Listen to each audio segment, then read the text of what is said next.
Hey guys, it's the Cheerful Tram here, and today I've got a very exciting package to open. I have here some TV series duck faces, specifically made for my brand new Accurascale pannier tank engine.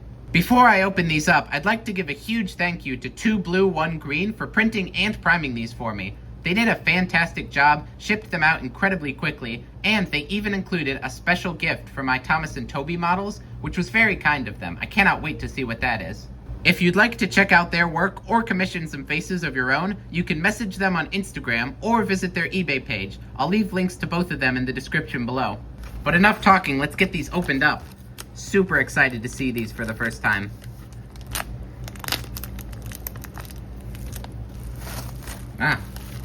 Here we are.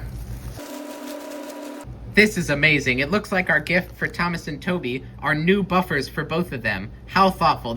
Wow, this is incredible. I was just about to order the buffers for them myself, but now I don't have to. I got 3D printed ones for free. What a great gift. Thank you so much, 2 Blue 1 Green. I think I'll put these on in the video, so stay tuned for that. I'll paint them and install them. But this is what we were really looking for. Duck faces. Look at how great these look. And we also got a little sticker of duck. Look at that. Let me get these out and we can take a closer look. I'm so happy about those buffers. What a great surprise that was. These are so incredibly small. Look at the detail on that. It's like smaller than my finger, and it's so smooth. I was expecting to have to sand these, but now I don't have to. I can just spray paint them and then we can put them right on there. Let me show you what all expressions we got. So we got kind of the standard happy face here. I of course had to get the angry face. We've got the cheeky face here. I really like this one. This is one of my favorite duck expressions. We've got the surprised face.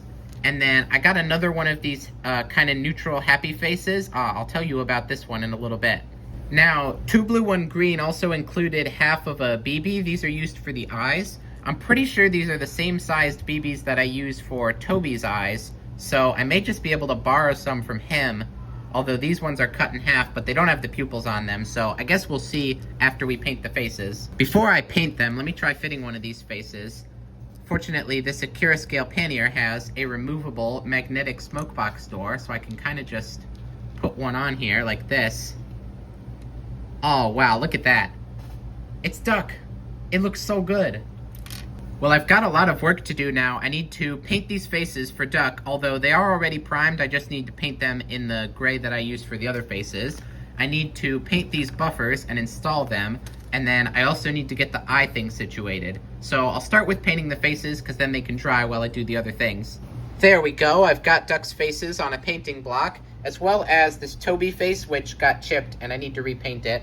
Here's the paint I'll be using. Same as always, Rust-Oleum Aged Gray. Let me take these outside and prime them up. Boy, it is really hot out here. The spray paint can is like sweating. It's so hot. I need to paint these and get back inside. Oh. These are looking pretty good after our first prime, although there are these little tiny holes in the top of the head that I need to fill in. Obviously, those are just from the resin printer and all that, but I can use some of this plastic modeling putty to just fill in those holes. I will say, though, there are a lot less holes on these guys than on the faces I had to fill for Thomas and James, so that's nice to see. I'm happy I don't have to do as much sanding. But yeah, as you can see, I just put the putty here, and then I put a little bit on my finger, and I can kind of just rub it on Duck's forehead here, and then it'll fill in those little gaps. All right, well, that was super easy, so I'll just let these dry, and then I can do another coat of the primer.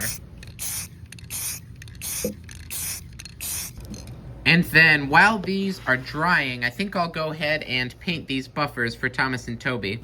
There we go, I've got them on a base here, and I marked them out by engine again so that I don't get confused. Now, it looks like all these buffers are already primed for me, so I can go straight into acrylic painting. I'll use this Blick Red Deep acrylic here, and this is the same paint that I used on the buffer beams on both these engines, so obviously I'll use it for the red parts of the buffers as well. I'll just go in here and paint all these red, and then we can paint the black parts afterward. Okay, it looks like we've got all our buffers painted, so I'll try and put them on Thomas first. It looks like these holes here are just a bit too small to fit the buffers, so I'm gonna need to widen them somehow. I'm going to try using this drill bit without the drill because I don't want to damage the model, but I might just be able to carve the hole out a little bigger using the drill bit here. Looks pretty good. And oh, I actually forgot about this. I don't have the body for Thomas screwed on because he's got no motor, because I don't run him usually, but I forgot that he did that. This was a really clever idea to use the drill bit without the actual drill. I think this is working really well. And then I can just do the same thing for Toby here. Now that we've got holes drilled for all the buffers, I can use some of this Gorilla Clear Epoxy to glue them all in place. I just need to mix both of these parts together here, and then I can use it to put the buffers on. I'll say this glue is really hard to work with. It gets all over your hands, but it does hold pretty well, so I think I will use it here as a good idea. There we go. We have some epoxy that I can use to put the buffers in place. Wow, look at that. Toby with buffers. I never thought this day would come, but now he has buffers, guys. Look. He looks so weird. I'm so used to him with the no buffers on the buffer beam, but now he's got buffers. White buffers, but I mean, I'll paint them black later. I'm gonna leave these to dry a little bit while I put Thomas's buffers in. There we go, buffers for Thomas. Okay, well these are looking pretty good now, so I'm gonna go in and touch up the buffer beam using some more of the red paint, and then I can go and paint the heads of the buffers using some black paint. And the only reason I'm using this red paint is just because I got some glue on the buffer beam and I don't want it to be extra shiny. It'll look weird if there's like shiny glue there, so I'll just cover it up with more red paint here. I think the red's looking good, so now I can go in with the black. I try not to worry too much about the back side of the buffers because that part is really hard to paint, but I do at least want to get the sides of the black parts painted for the buffer heads. Just like that. Looks good. Do the same thing on the back. Man, he looks so different with the buffers now. This is going to take some getting used to. I feel like I'm going to miss my old Toby without the buffers, but this is definitely an improvement. I'm glad he has them now. Same with Thomas. Now that these guys are set, we can move on to painting the eyebrows and installing the faces for Duck. Here's our dried faces. They all are cleanly painted with our gray primer.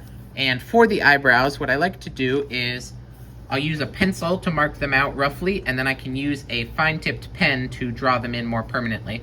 I always like to have my computer open during this step just to make sure I can get all the eyebrows in the correct positions.